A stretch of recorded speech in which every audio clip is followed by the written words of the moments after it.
colleagues. Hello, dear audience. I'm glad to welcome you now round table. So my name is Ilya, and welcome to our the conference. Please be informed that this video will be recorded, and you can refer to it after our meeting. So we are going to talk about product manager competency. I will try to squeeze out some benefits and some insight from our expert. So please let me share my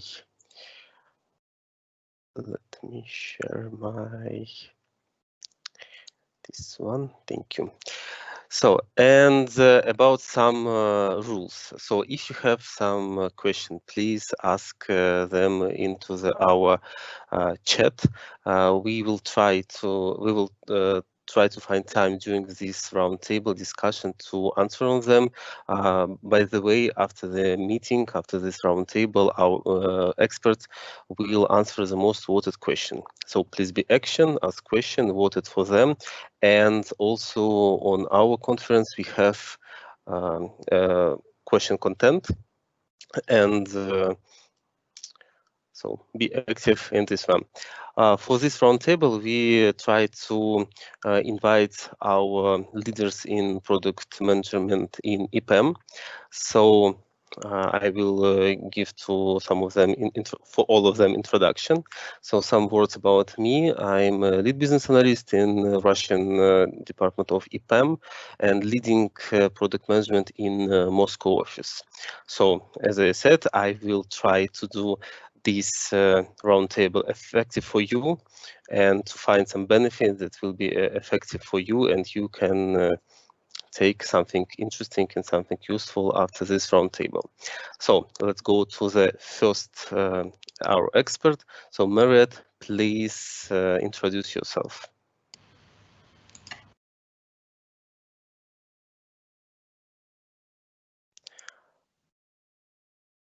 Mariette, so this is Mariette, we cannot hear you. Hi to Canada.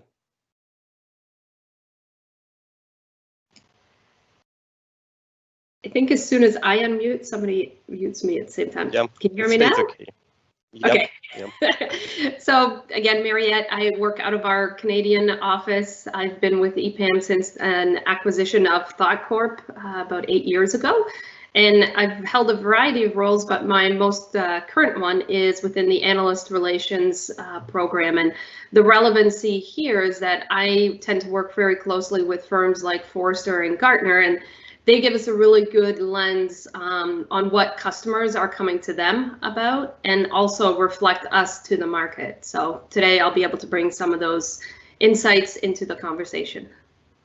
Yeah, great. Thank you very much. So Megan, you're the next. Oh, sorry. Megan. Yeah. Okay. Hi, everyone.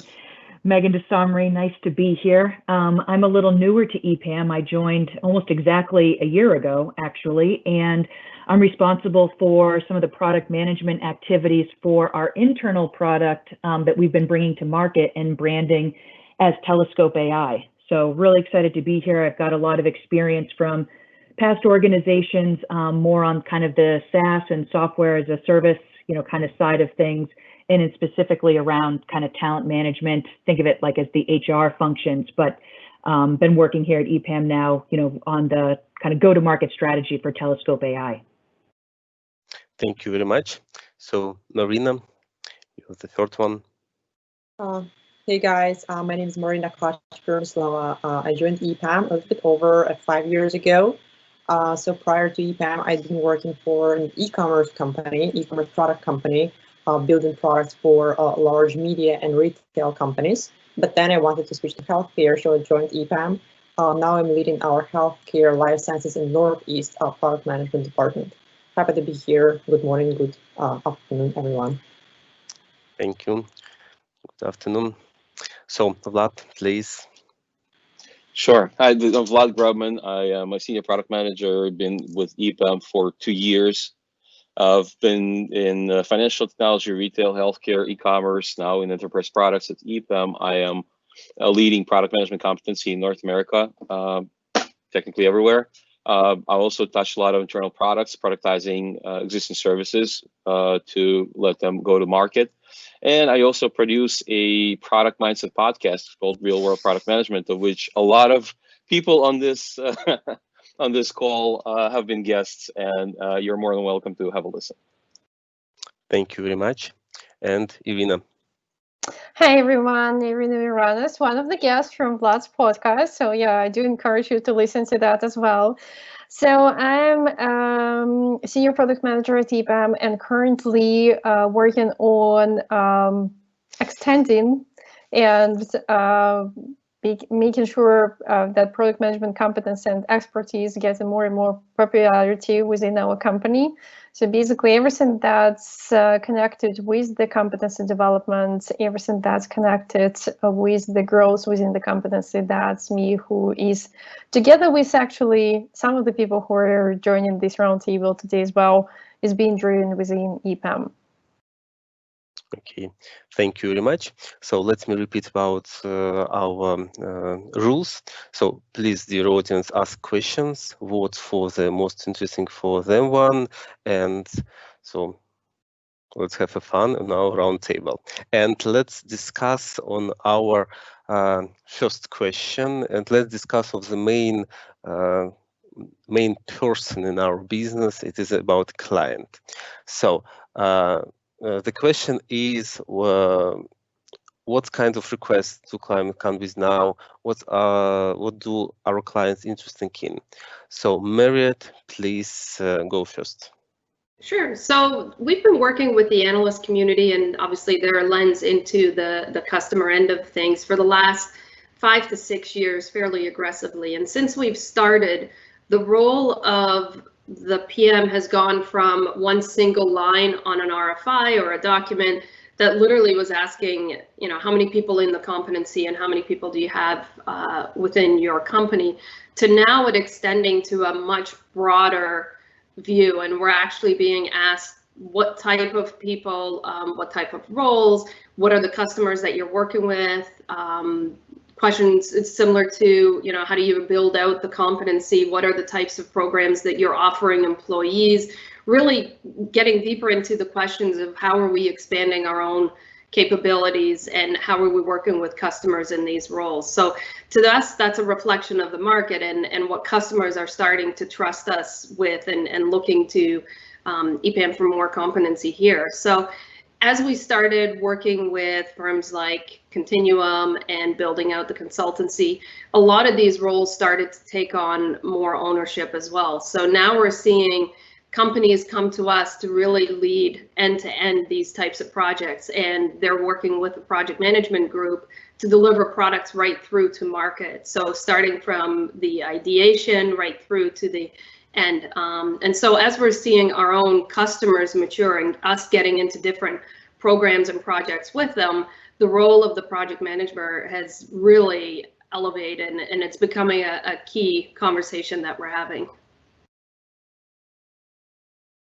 Thank you very much. Megan, please. Sure. So just one thing that I would maybe add to what Marriott said is, I think what we're also seeing is it's not necessarily that a client is constantly coming to us, or many clients are coming to us and saying, I want a full product manager. I think we're also really kind of seeing that it's morphing a little bit, where we might come in with a little bit of maybe helping them, like say, keep their systems current, or something like that. And then because we're able to help provide some collaboration and some insights into what we could do to help them maybe expand the product, make it better, they see the highly skilled people we bring in, even like yourself, Ilya, with like these great BA skills, and helping them, kind of pull everything together. And then I think we see things morph a little bit, and suddenly we might have started as keep the lights on, or kind of business analyst type activities. And when you really peel back the layers, we're actually serving as a product manager for them. So that'd be kind of, one thought that I had on that. Okay, thank you very much. So Marina, do you have something to add? Yeah, I think just to build on what Megan is saying, I think the spectrum is really wide. It can get can be all the way from product ownership role, like help us define the particular part of the backlog, all the way to product managers being part of safe information for our clients, going from project-based to product-based organizations. But usually it's in lines of discovery and design where client has a vision and we need to ground it. And this is where we work on metrics, we work on roadmap, we work on release schedule to make it to transform the vision into a tangible delivery that EPAM usually builds. Okay, thank you very much, Marina. I ask you to check your connection. We had some trouble on this one. So, Arina, Vlad, do you have something to add here about what our clients are waiting from us? I probably can add just a couple of notes that the requests that we are seeing coming from clients are really different and various these days. For some of the clients, we see their demands because they historically don't use the product management competency and they need our expertise to help them to build their product teams and their product management expertise. For some of the requests, we just the level of the trust where we can be part of the product team and they just don't have enough of the capacity. So we definitely can step in there. And some of the clients come into ours because they basically know that they need to do something, but at this point of time, they actually don't know what exactly needs to be done. It's especially true for the bigger clients, for big enterprises that feel like they really looking for transformation, but they don't have the well understood and established plan for this transformation to happen. And during such periods of time, they actually need a product manager as well, and they are looking for advices from us because they know that we help many other clients to go through such transformations already and did that successfully. We can talk more about that later today if we will be getting more questions on that. Okay, thank you very much. So the question to Vlad about from your point of view, what we as EPAM can suggest to our clients. So how do you see role of product manager there? Oh, that's a good question. Thank you. Well, one of the things that we bring in is usually the understanding of the product mindset, and it's one of my favorite things to say is the words product mindset, because it completely deviates, completely moves you away from the old ways of thinking into the new ways of working. But the classic approach is to budget for a large program several years ahead and break it down into multiple projects, again, year-to-year project with a pretty huge budget, and then try to stuff the ever-changing world. And as we just noticed 3 months ago, the world was completely different from what we're seeing today. So this project-based approach doesn't always work. It does work in some cases, but it doesn't work, mostly doesn't work in software development world. So that's where product mindset, product management approach comes in, where you have a lot leaner, a lot more budget-friendly, better visibility of the ROI, and you can manage the teams. You can experiment a lot easier. You can get the right approach, get right methodology nailed early, and you iterate faster. You deliver, ultimately, why are you doing this? You deliver chunks of value faster and more efficiently. You can go to market faster. You can start realizing the revenue faster. I'm not saying it's a silver bullet that solves all the problems, but it's definitely a more efficient way of doing things. Again, we just saw that happening where most of the people's large-scale programs went out of the window, and the product management approach is a lot better way of dealing with things like this. Does that make sense? Thank you very much. So about the role of product management manager, Marina, can you add something to us in this case? Sure. What I think I'm seeing as EPAM, and it's like one of our core strengths, is the diversity of our backgrounds. Because while I myself coming from e-commerce, I now work for healthcare, and I see this happening a lot. like what is a challenge today in e-commerce can become a challenge today for healthcare. It can be data aggregation. It can be building marketplaces. And I think this is like one of the core strengths with for EPAM product managers. You're not just focused, you're not just married to one organization, and you go across a portfolio of different clients. You're seeing different challenges, and luckily you do see some patterns, and you can apply your knowledge that you use for one domain to another one. So I think this is like probably like it's part of our core offering. Thank you very much. We received a very interesting and most voted question from our chat, and I will ask Irina to start. What are the difference between product management at EPAM, in our company, and classical product management role? Is there any difference here? I would say that yes, although it's a little bit a tough question because there is no definition for the classical product manager. You know, even if you would go and look for job postings or job description right now, you would see that different companies would require absolutely different responsibilities and mean completely different things. For some of the companies, you might see the product manager is expected to be a business analyst partially and write requirements. For some of the companies, you would see that product manager would be expected to work with the delivery team on daily basis and manage backlog and priorities in the backlog, which is the product owner role for us. For some of the companies, you might see that product manager would be asked to do all the financial stuff or marketing or be really close with sales and so on. So there is no general product manager, I would say, right now in the market these days. What's unique for EPAM? We actually create them and looking for, I wouldn't say unicorns, but more general specialists, which will have insights into all of these areas. And even if you would have an experience in sales, for example, or doing with finance part of your product, you at least will have a general knowledge in that area and understand the terminology and some very basic things in each of those areas. You know, by handling number of interviews and looking at the candidates from the market, I would see that one of the main differentiation factors would be the experience in working on big enterprises. Some time ago, we were looking for product manager position in Belarus for a portfolio with 50 million revenue.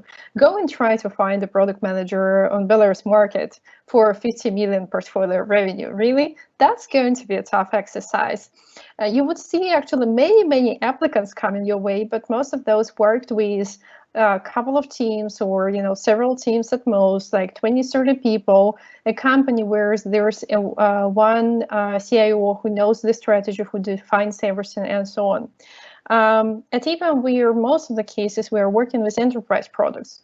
And what it means that you're going to have 30 people who would influence your priorities, you know, and it's good if it's 30. And in the role of product manager, you need to navigate between all of those and make sure that you're still making sure that you're satisfying every single stakeholder. You actually will be dealing with the fact that your delivery team will be not 10, 15, 20 people, but it can be hundreds and hundreds of people. And the strategy that you need to define is not going to be for the next 3 months because we are agile and then we'll see how that goes. Your strategy might be required for the next couple of years. And that's the truth. And because of that, we actually did quite a number of interviews. And, you know, it's not easy finding a product manager for EPAM because of these factors. Most of the product managers today, those are coming from B2C markets and smaller setups, while we are looking for product managers for huge enterprises, for product managers who went through transformation exercises, as I said before, who knows how to be not product-oriented from day one, but how it is to be not product-oriented, to be project-oriented for the last 30 years, and these days to decide become product-oriented. And that's really a real challenge, and that's really tough to find people like that. And I think further to that point, Irina, and the unicorn piece that you mentioned, I think from a customer perspective, there's a lot of confusion. I mean, there's a lot of clients that have had to shift their mindset on the type of products that they're delivering or type of projects. And they don't even know what kind of resources they need. And when they start talking to an analyst and understanding the scope, I think sometimes it's overwhelming, and they might be asking for A, but realistically need B, C, and D all wrapped up in one. So a lot of that starts similar to what you mentioned earlier with, one small project, and then starts quickly growing in scope. So you definitely need some of those people that can shift really quickly and are connected across the different silos, even within EPAM, in order to make this work. Thank you very much. So Megan, do you have something to add? Yeah, just one other quick thing back to kind of the difference maybe between an EPAM, what a client might ask of an EPAM product manager versus a product manager, in the market or at another organization.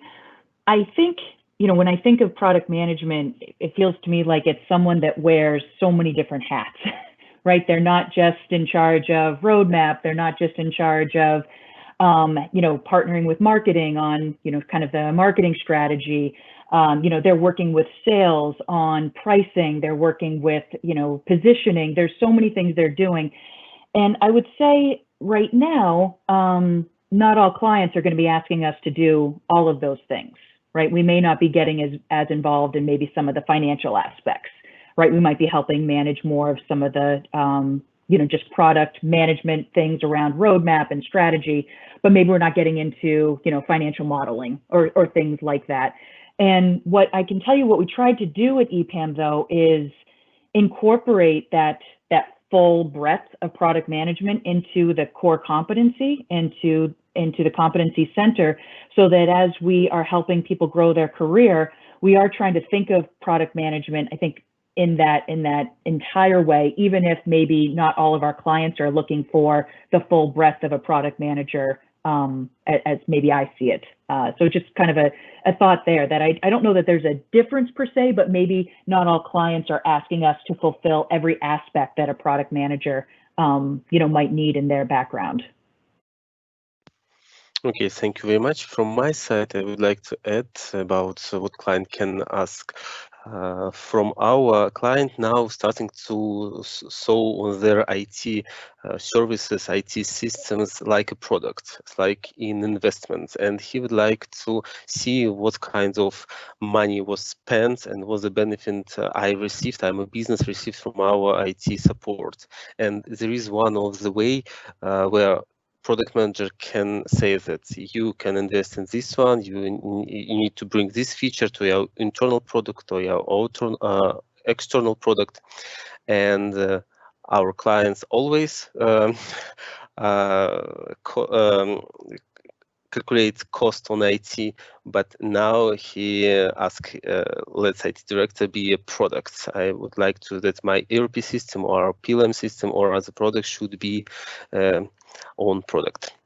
So thank you very much, and I think it is a good time to ask you a question about what does it mean offshore and internal product manager. What is the difference what we see, because from clients we faced that it's difficult to describe what is the difference, why do you need external product management. So please Irina, start. Sure. So I think, again, that was two different conversations over here, being an internal or external product manager, and the difference in is being an offshore product manager. So the question that we get in quite a lot, is it possible to be product manager from offshore? And my honest answer to that is yes, it is possible, especially when you're working as a part of the product team and you're not the only one. And again, because of the setups that I mentioned before, we're working with huge enterprises. You usually are part of the bigger team. So that's absolutely possible to do this from offshore. Actually, as another proof of that, there is a well-known fact that many companies from the United States are now hiring product managers in Ukraine, and there are two reasons for that. First of all, there is a huge market of product managers at Ukraine. Secondly, of course, obviously, it's the price. So these guys do know how to do the job, and these prices do not cost much. And in the era of cost saving, everyone is trying to, to go not cheap, but to be effective and not overpay. So yeah, that's absolutely possible to be an offshore product manager. I just completed my assignment like a couple of weeks ago, be a product manager for one of the clients, and now this conference is a product that I'm kind of managing remote. And of course, these days we all are remote, so to some extent we all are offshore. Does it change anything? Really? I don't think so. Every product that we all used to have and use on daily basis is still there. No one died. Thank you very much. Megan, do you have something to add?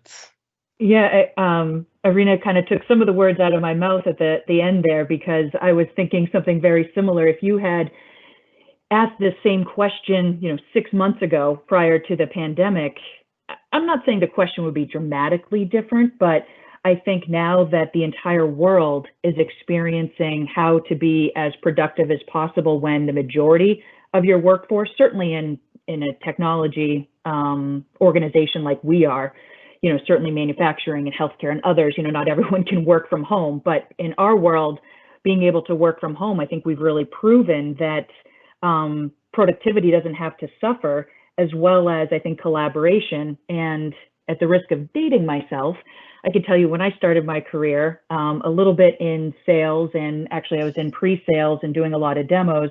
I kind of was mentored under the philosophy that in person, you could never beat in person. The connection that you make, being able to read body language and all of that stuff.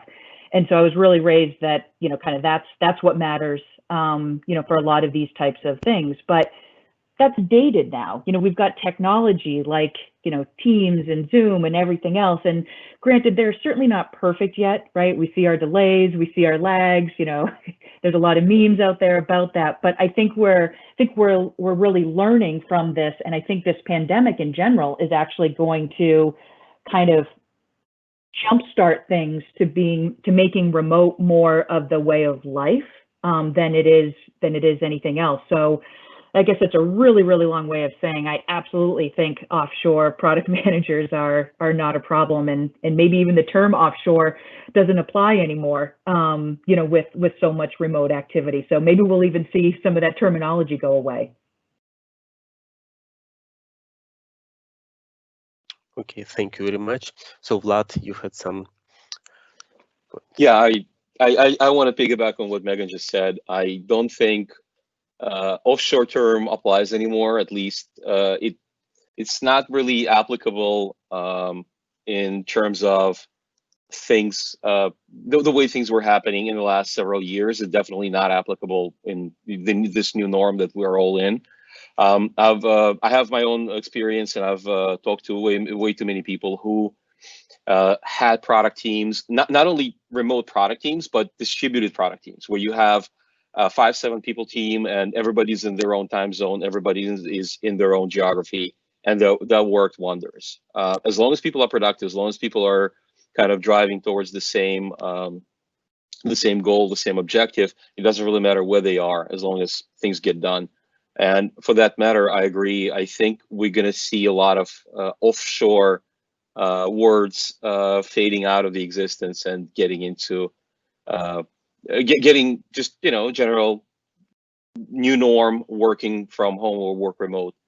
I don't think anything I don't think we're losing any value. In fact, I think we're adding value by not losing our minds through commute and trying to get into the office. Okay, thank you very much. So some words from Marina, please. Yeah, I'll give it a try. Give me some challenges. So I'm also not a very big fan of this term offshore, because we have clients everywhere, right? We have clients in Switzerland, we have clients in Poland, in the US, in Canada, in Mexico. And what is offshore today for one client can be a primary client location for another client, right? And we are remote by design. Like that's in our DNA. Like when the whole pandemic thing started, we're able to become fully remote very quickly. So, and obviously, when you work remotely, you have to have certain traits of a good product manager. It should be a good, you have to have certain business acumen. You have to understand the technology. You have to be able to bridge the delivery. You have to have great communication skills and presentation skills. And obviously, if you have these traits, if you possess all those skills, then you can be a great product manager working from any location. As long as you can communicate, present, advocate for the customer, advocate for what's right for the product. I think that being an offshore, so-called offshore product manager, it shouldn't be a challenge. Okay, thank you very much. And also we have several quite logical question in our chat about let me check.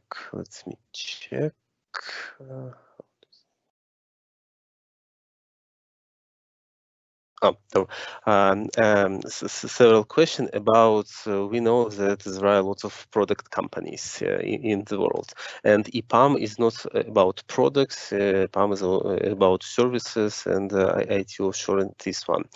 So the question to you about, maybe for Irina first, what was the reason to us, to EPAM, to become more product, or is it true that we became more product? So what is a little word about our internal products and what competency we can bring to our clients? That's a very great question. Many people, even within the company, are asking that. So why did we decide to create the competency?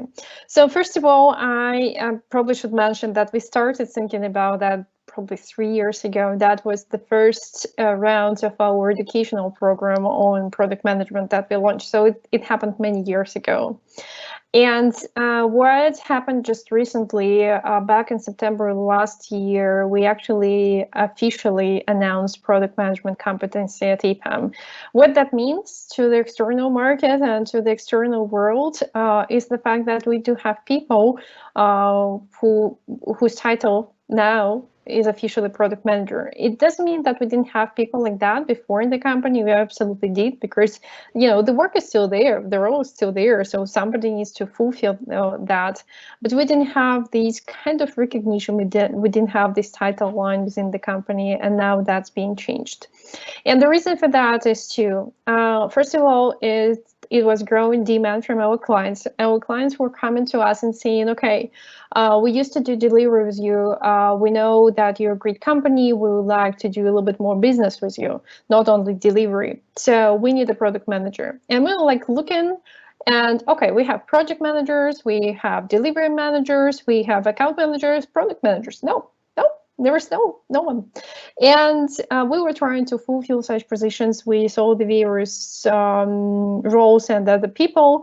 And when you're getting more and more requests like that, you start thinking that's probably this is the right move to create the title officially. A part of that, already a couple of years ago, we became not only a service company, but also a product company. And what allows me to say so is the fact that we have a number of products which we are creating internally at EPAM. And in most of the cases, when people hear this word internal, it's like, oh yeah, it's an internal product. So for us, it's actually, there are two different types of those products. There are absolutely products which we are creating internally for the company itself. And by the way, we have 40,000 and even more in place these days. Not every product, even on the market today, has such a user base, and our internal products do. And a part of that, we're also working on the products which we are creating within the company, but for our external clients. So those products are externally faced. And when we've got more than 10 products like that, when we really needed to spin off the growth of those products, we realized that, yes, we absolutely need to have people whose job will be completely dedicated to that. So we needed more and more product managers for those as well. And all in all, we came to that conclusion that yes, we absolutely need the competency. It absolutely didn't happen overnight that we've created it as a competence, something official. It absolutely took us some time. But here we are right now, part of this group who's joining the session today already have the title of product manager, and to be proud of it. Yeah, that would be it for this question for me. Yeah, it was very, I realized it was a very big question, but we set several little questions. So about our products, what kind of product do we have in EPAM? So please, Megan, can you add some words about it? Sure. I feel like it's a little bit of a shameless plug here because I manage Telescope AI, and which is really one of the ways that we're helping bring some of the great stuff that we do here at EPAM to the market. So Telescope AI, for anyone that doesn't know, it's kind of the brand that we put on top of a lot of our internal systems, like Telescope itself, which we all, at least at EPAM, know and love. Things like our delivery tools, health and perf, some of our people tools like Grow and Learn, feedback, and all the things that we use to help make all of us, our engineers, as good as possible. And so what we've done is tried to package those and help bring it to market. So it's kind of an interesting role that was new to me, in that you figure within EPAM, we've got all these existing internal teams, right? With product owners, right? We already have product owners for Telescope, for delivery, for Grow, for all these things. So then what my role, and Vlad can probably speak to this even more so because he was doing this long before I started, but is helping to bring all these different tools together and then have a strategy of how we bring that to market in a way that doesn't feel like it's just an EPAM specific thing, but is something that's going to benefit other organizations. And that's definitely kind of some of the birth, I think, of where the enterprise products group came from at EPAM. And Telescope AI is just one of them, because we have other tools too, like Info Engine and Blockchain and iSwarm. And then we've also brought up, because there's some great IP here at EPAM, so we've brought into play now it's called Solutions Hub. And you can go there, and it's a place where we can publish all kinds of information about, I don't even know if there's 40 or 50 solutions out there now, of kind of some of the internal things that we've done at EPAM that we can now bring to market. So just a little bit that we're doing, and it's just been, really rewarding and interesting to be able to work with so many different teams across EPAM, and then help bring that to a way that clients can understand, and then we can start selling to them. And we have. So we have existing clients, that are using our own tools, which is pretty cool. Thank you very much. Vlad, please. Sure, absolutely. So Megan basically covered Telescope AI and the Solution Hub. We do have a portfolio of several products. Some of them already have commercial customers, not just Telescope AI. Additionally, what we're doing is we're looking internally at solutions. I'm trying to word this very carefully. So we're looking to find solutions that can be productized, and we know we have them. And one of the things that I'm doing right now is productizing those solutions so that they can go to market independently. And I see this as a part of responsibility of the enterprise products, and find things that our customers want, productize them, package them, and take them to market. And it's really cool when you find a solution and you realize that, hey, it's not just internally, for EPAM, like products we have in Telescope AI portfolio, or it's not just a process that can be done a couple of times for our customers. It's literally a service as a product, or process as a product that can be packaged, sold to our customers, and we can realize some of the revenue there, and we can extend a product portfolio, and truly, in addition to everything else that EPAM is, we can become a product company and develop a product competency within company, build our own products of different scale, of different value, large enterprise products smaller offerings, pretty much everything, and take that and build internal competency, build up our own product managers that then can go and benefit other customers. Hope that helps. Okay, thank you. Mariette, please. Yeah, and Vlad, I think even just us being able to promote some of these products, and we've seen pickup in general, and more customers getting onto those platforms, has given us brand permission externally to really promote the product mindset that we've, as a company, I think have held even since our days of really working with the ISV community, where all of their software was launched as products. And now our customer base is starting to see the digital transformation. I know it's a really overused term, but it's starting to become a reality for a lot of the clients that traditionally would have launched specific products, but not in the same vein. So now that we're getting into this line of, more of the enterprise customers going on to a more product mindset, the history that we've brought doing this specifically, for over 25 years is really starting to translate to the market, and people are really understanding the value that a company like ourselves that truly has that capability right built in, translate to their product. So I think, even the maturity of the market and a different type of customer is what's helping us bring this out in much better light. Okay, thank you very much, Mariette. So the most voted question for now, and I think it's very interesting for this roundtable, is about delivery. How do you see the product mindset blending with the EPAM delivery model? So I ask Marina to answer this question. Sure, thank you. I can give it a try. So in terms of the delivery model, I think it's very important to understand that the product manager, it comes to healthy role definition, right? Like when you're a product manager, you should be really focused on the product. However, we're trying to build what we call hybrid teams. Like when it comes to product definition, we really want to have like a full spectrum product definition. So we tend to put together business analysts, experienced designers, business consultancy, solution architects into a single team, and we call it the product team. And this team is focused on product definition, and they do like full end-to-end product definition, and they work very closely with the delivery. So let's say a delivery manager then becomes a peer with the product manager, and they go hand in hand, discussing the trade-off, discussing the roadmap, working on the technology roadmap, and working on the release schedule, and making sure that the value defined by a product manager, by a product team, can then be delivered.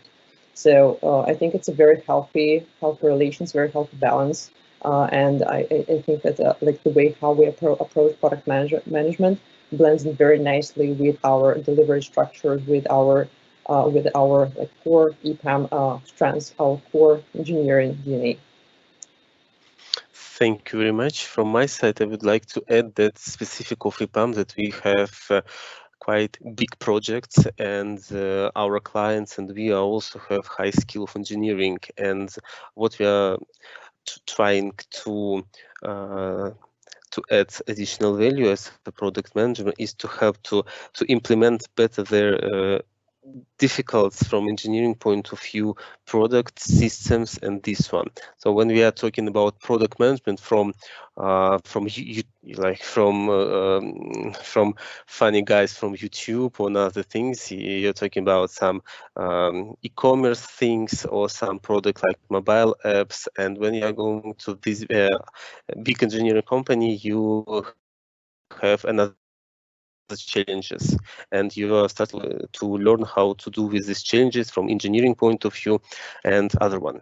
So I think it is my personal opinion from this side, because I went through this one. So Vlad, you have something to add to us? Yeah, just a little thing coming from a couple of engagements, seeing a couple of engagements, being in the engagement where EPAM product managers participate as a part of the larger delivery model.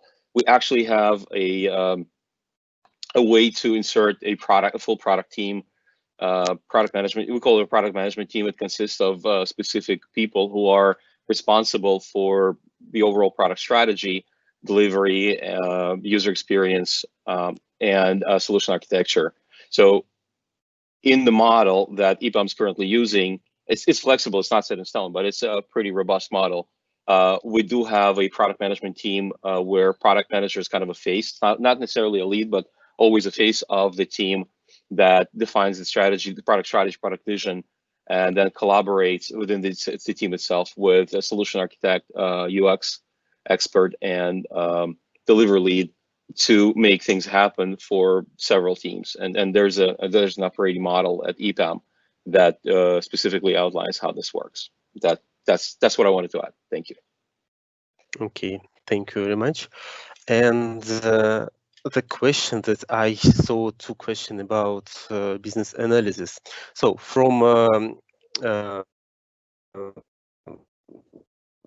quite popular question is how easy to become a product manager if you're a business analyst, or some what to do, and is it a good way to become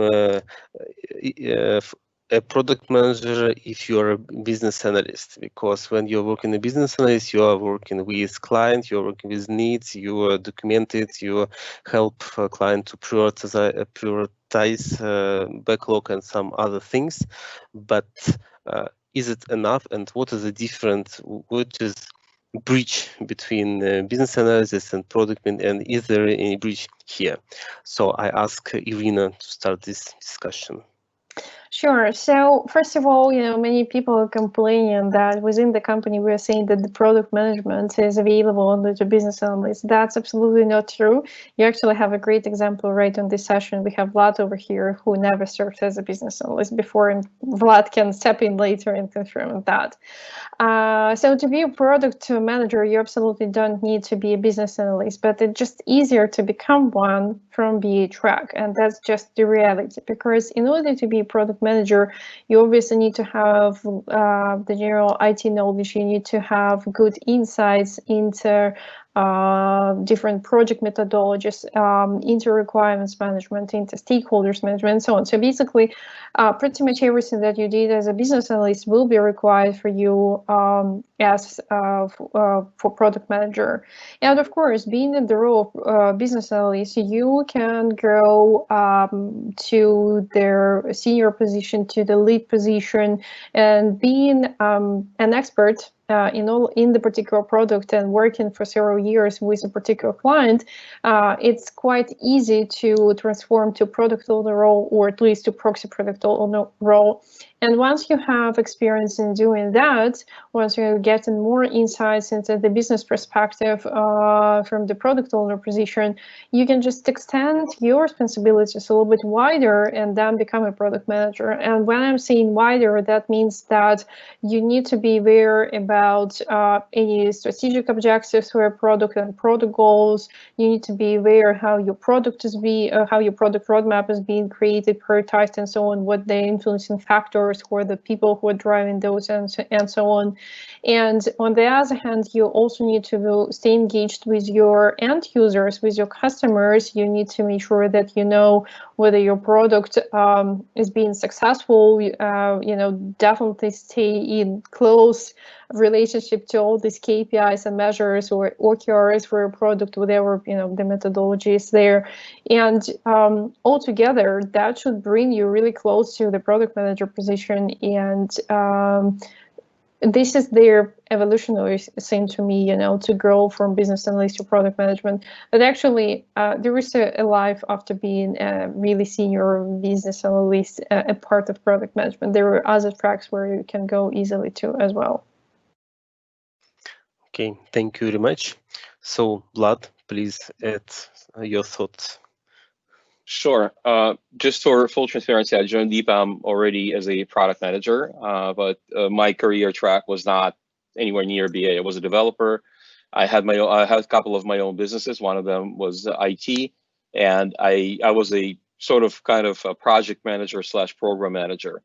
So that is the path I took. I know even in our own enterprise product team, we have people coming from delivery, and we are talking to people from the delivery track becoming product managers. So it really comes down to what kind of experience you had, what kind of knowledge you have, and the overall scope of your abilities to become a product manager. And there's a lot of diagrams, there's a lot of materials on the web. You can look up all the things that product manager is touching, and all the things they need to know, all the things they need to be able to do in order to become a successful product manager, to make sure their products are successful. So don't limit yourself thinking there's only one way to become a product manager. There are way too many ways to skin the cat.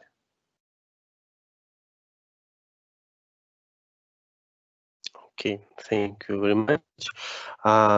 Colleagues, maybe you can add something about another dimension of this question.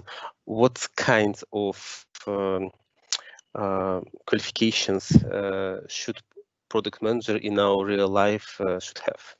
So I think it will be good answer good discussion at the end of this roundtable. So I will ask each of you to say some words about this one. So let's start from Irina.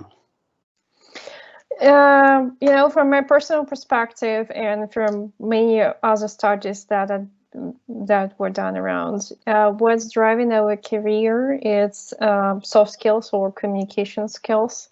So that is absolute must for every product manager, I would say. And another thing that I'm seeing over here, you absolutely need to be able to make decisions and took the responsibility on you, because as a product manager, you will be facing those challenges on a daily basis, and you're going to be the one to decide which path to take. Thank you very much. So Marriott, you're next.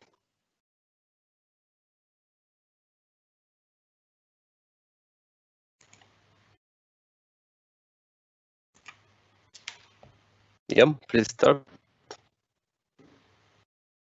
There we go. Sorry, my unmute is really delayed. I was actually looking at the next question on the product definition and how do we define products, because we've literally just gone through an Analyst questionnaire where they actually defined the product. So maybe I'll skip and I'll hold my response to when we get that question.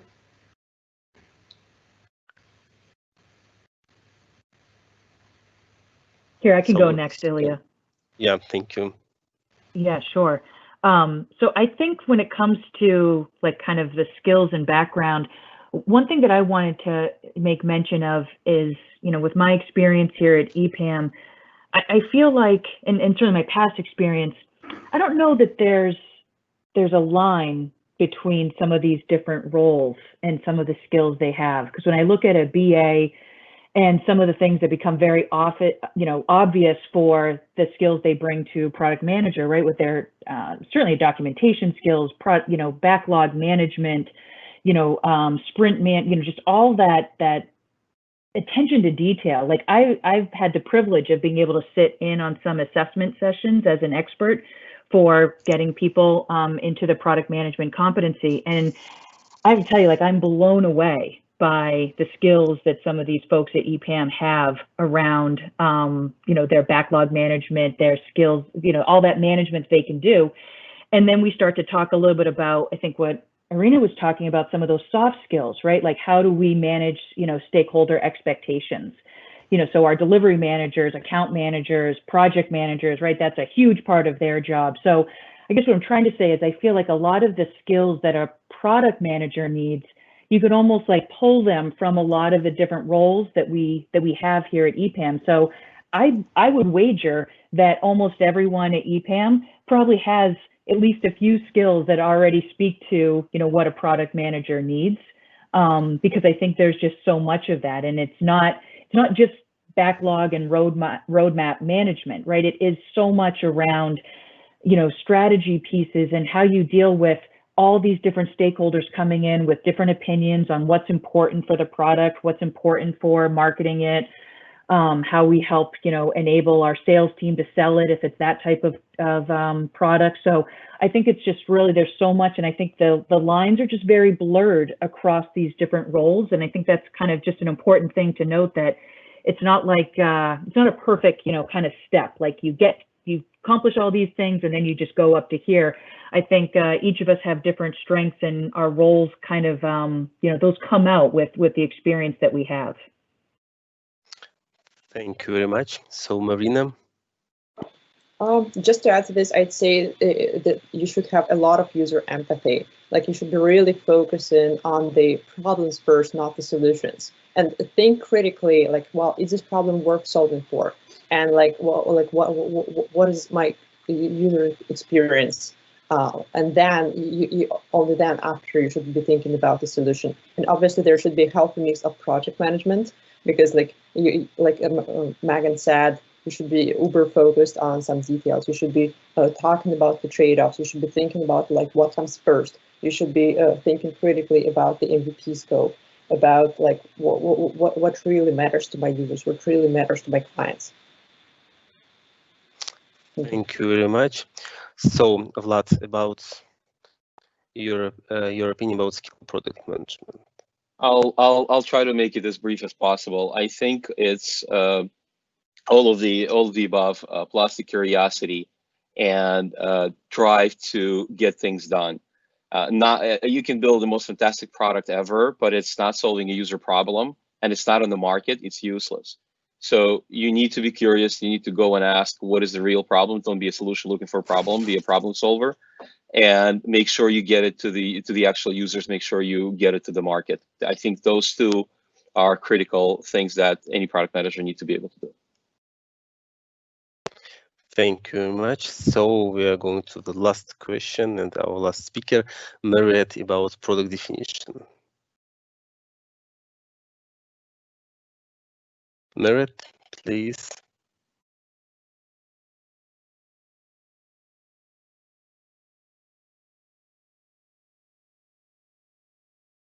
So Canada is far, far long way. Okay, nothing wrong with a dramatic pause. I'm hitting on mute. So Marriott, okay, without video, okay.